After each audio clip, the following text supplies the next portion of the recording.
Hey, I'm Ryan. I'm an engineer, and I started this company called Material Security. Hey, I'm Jim. I'm a security professional in CISO. All right, so today we're going to show you how Material Security, we have this really cool thing that we built called Phishing Herd Immunity, and we're going to show you how it works. And we called it Herd Immunity before the pandemic. It's in the patent from like 2017 or whatever, so we did not transjack a human tragedy in the form of the pandemic, just for the record.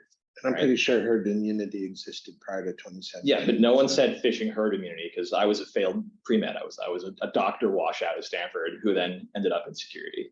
All right, so what we're going to do is we're going to trigger a phishing attack. All right, and this is based on an attack that is quite real that happened from a company that I don't want to name here.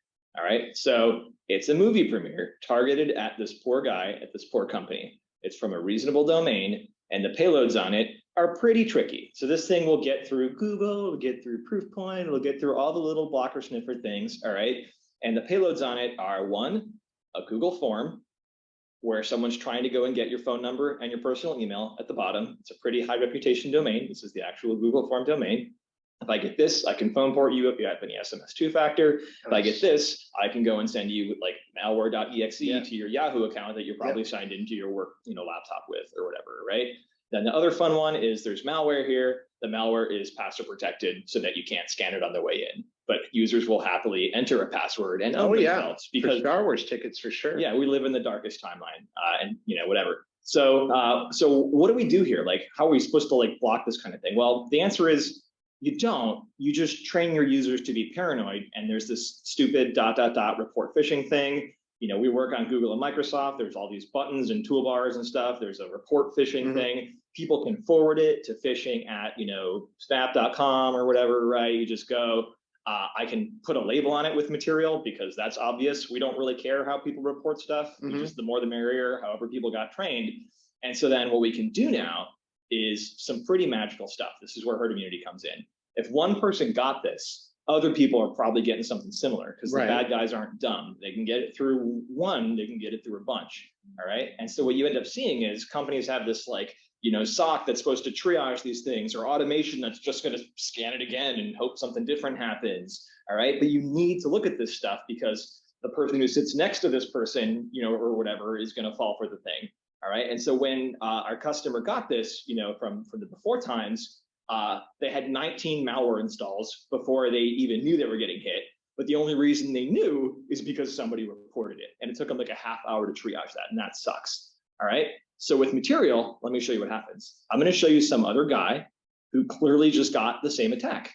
It's not literally the same email, but it's pretty obviously the same attack. It's got his name on it. All right. And he's going to be like, oh, man, Google form, whatever. Look what happens.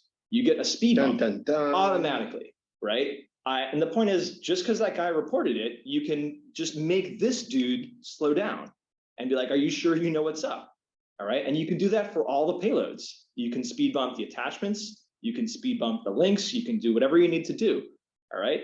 And so the point is, by default, don't block stuff. Let him go through, but just tell him, hey, other people are really worried. And then at your leisure as a team, if you want to, you can come in here and you can triage all the phishing emails you want. You can say, oh yeah, here's the guy that got it and reported it. Here's somebody else. I'm going to just go and triage this. And I'm going to even say, hey, no clicky. No, you should put like, you're the reason we can't have nice things. You're the reason we can't have nice things. Also, Star Wars is boring now. All right. And then you triaged it.